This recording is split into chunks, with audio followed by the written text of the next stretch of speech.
Bonjour à tous, je m'appelle Margot et la délégation de travaux m'a donné pour mission de vous révéler comment gérer une affaire de CICM neuve ou de création d'un ouvrage collectif. Pour vous, les chargés d'affaires, cela peut représenter 15 à 20 affaires par an et votre rôle est crucial, car c'est vous qui garantissez la sécurité et la conformité de ces ouvrages. Pour m'expliquer en détail comment gérer une affaire de ce type, on m'a conseillé un super pro.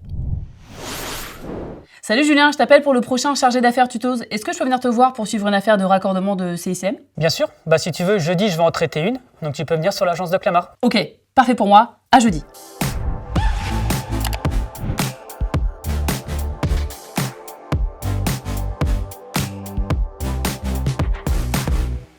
Bonjour Julien. Bonjour Margot, je t'attendais. Je suis prête pour que tu me dises tout sur les conduites d'immeubles, conduites montantes. Bien sûr, installe-toi. Alors, commençons par le début. Les projets sont initiés par les équipes commerciales de GRDF, c'est bien ça? Bien vu, c'est les collègues de la DCT qui travaillent sur les projets des clients. Une fois que le contrat de raccordement est signé, le dossier est transmis au chargé d'affaires.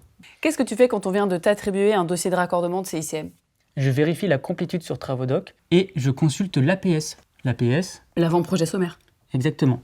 Je prends ensuite contact avec le client, qui est le plus souvent un promoteur immobilier, et je vérifie avec lui les données qui sont dans l'APS.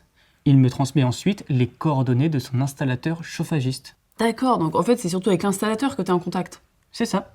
Et je lui indique également où trouver les fiches CJBAT. C'est les fiches qui synthétisent les règles de mise en œuvre. L'arrêté du 23 février 2018. Exactement. Elle remplace pour les plus anciens la Réal 1010. Le club de foot. Non, pas vraiment. Attention, même si vous êtes uniquement en contact direct avec l'installateur, il faut systématiquement mettre le client final en copie de tous vos échanges. Ainsi, vous êtes sûr qu'il est au courant de tout. Ok, étape suivante. On fait un premier rendez-vous avec le client et l'installateur sur place. Ensuite, le client est dans la boucle des mails et on le revoit généralement à la fin du chantier. Mais il sert à quoi ce rendez-vous sur place? Ça permet de voir l'environnement du branchement, le cheminement de la conduite, les ventilations, l'accessibilité de l'ouvrage, et d'aborder les potentiels sujets sensibles avec le client et l'installateur, plan à l'appui. Ça permet de partir du pompier. Exactement. J'en profite aussi pour les informer des délais de mise en service et de reprogrammation pour éviter tout retard de livraison. Vos interlocuteurs n'ont pas forcément en tête les contraintes et les délais de GRDF. 1 mois pour la validation du dossier et 3 à 5 semaines entre la réception finale et la mise en service. C'est très important de les sensibiliser à cela car certaines opérations immobilières se finissent un peu dans l'urgence et ça peut créer des tensions. Et après le rendez-vous sur place, on fait quoi?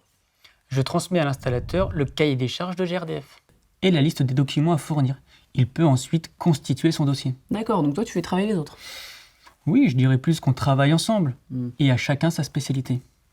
Quand le dossier est complet, je vérifie qu'il est viable et qu'il respecte la réglementation. Les plans, le dimensionnement. Ok, et tu le calcules comment ce dimensionnement? On a créé notre propre outil de calcul de dimensionnement. Il est disponible en open data sur le site CJBAT de GRDF. Ah oui? Fais voir. Attends, mais c'est génial ce truc. Mais moi je peux le faire.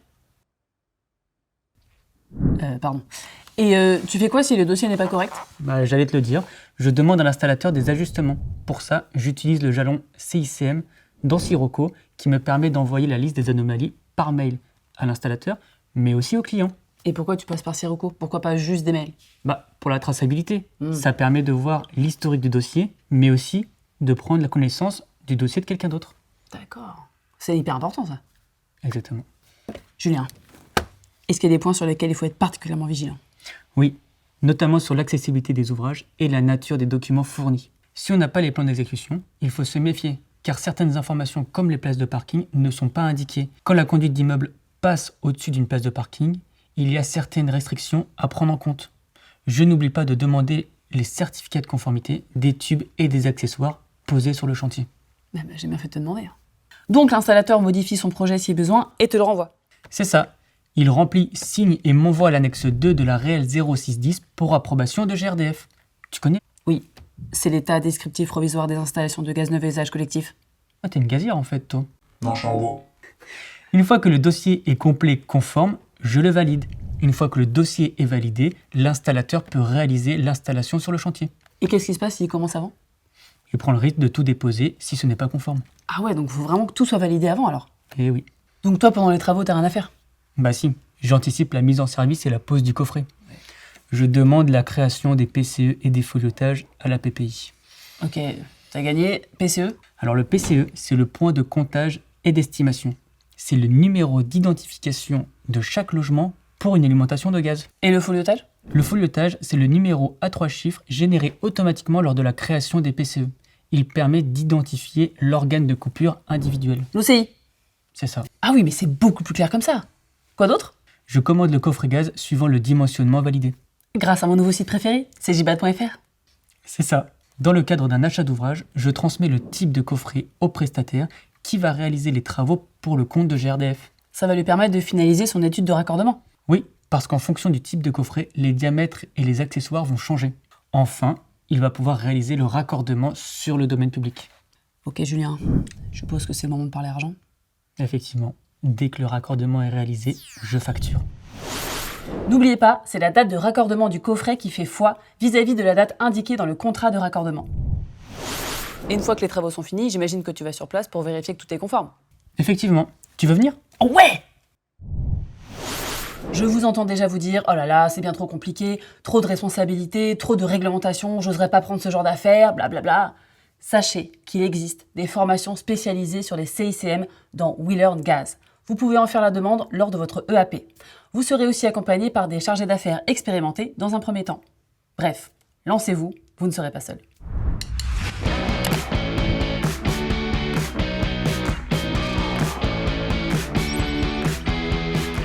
Alors aujourd'hui, c'est un rendez-vous de pré-réception. Qui sera présent? Effectivement, aujourd'hui j'ai rendez-vous avec l'installateur. Je vais vérifier avec lui l'intégralité des points de contrôle de la Réal 0620. C'est le référentiel de contrôle de la CICM.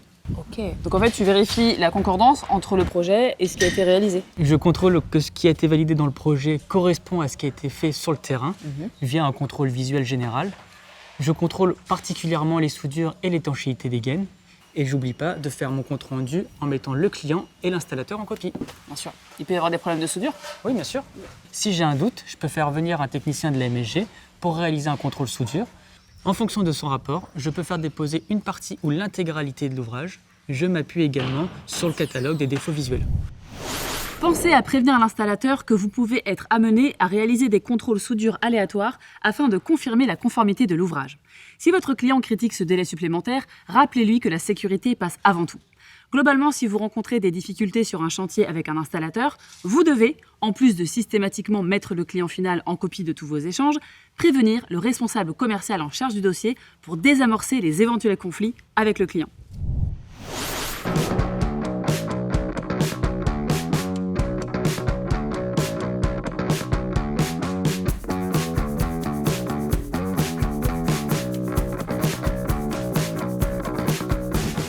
Donc une fois que les réserves de la pré-réception sont levées, tu peux faire la réception. C'est bien ça. Je vérifie que l'intégralité de l'installation est conforme au texte réglementaire. L'installateur réalise un test d'étanchéité en ma présence à la pression de service pendant 10 minutes. Si tout est conforme, je signe la Réal 0620 qui certifie la conformité de l'ouvrage à l'instant T. Ok, mais je suppose que tu as d'autres documents à rassembler et à vérifier. Eh oui, je dois récupérer l'attestation d'achèvement de travaux, la Réal 0620 signée par la maîtrise d'ouvrage, la fiche GMAO, l'ARO, le plan minute dans le cas d'une conduite enterrée, les certificats de conformité modèle 1 et modèle 2. Les originaux seront récupérés par les techniciens GRDF le jour de la mise en gaz et de la mise en service. J'allais te le dire. Eh oui. Bah oui. Les documents doivent bien sûr être archivés au fur et à mesure de l'avancée du dossier dans TravoDoc et dans le dossier physique. Dans TravoDoc, vous devez créer un onglet spécifique pour le projet CICM. L'astuce de Julien, c'est de bien nommer et structurer le classement des documents. Vous devez également, tout au long de l'affaire, faire des actions de jalonnement dans Sirocco. Et ça, c'est super important car le client a accès à ces données pour suivre l'avancée de son dossier. Une bonne information, ça contribue à la satisfaction du client. Bon, on l'a vu en suivant Julien tout au long de cette affaire, les relations avec l'installateur sont très importantes. C'est pourquoi j'ai été poser quelques questions à Monsieur Molina, installateur chauffagiste, qui fait beaucoup d'installations de CICM. Alors, Monsieur Molina, on a vu que vous échangez avec Julien à de nombreuses reprises tout au long d'une affaire. Est-ce que c'est important d'avoir un interlocuteur chez GRDF dédié? Oui, c'est très important car ça nous permet d'avoir un suivi vraiment tout au long du chantier, de la conception jusqu'à la réception de l'ouvrage gaz. Et il vous apporte quoi concrètement?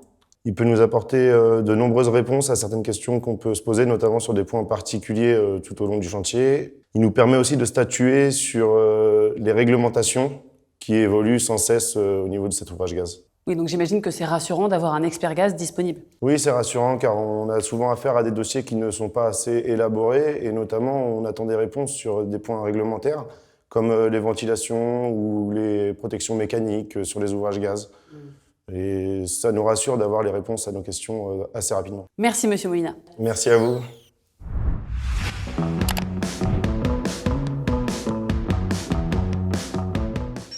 Bon, Julien, qu'est-ce qu'il te reste à faire après la réception?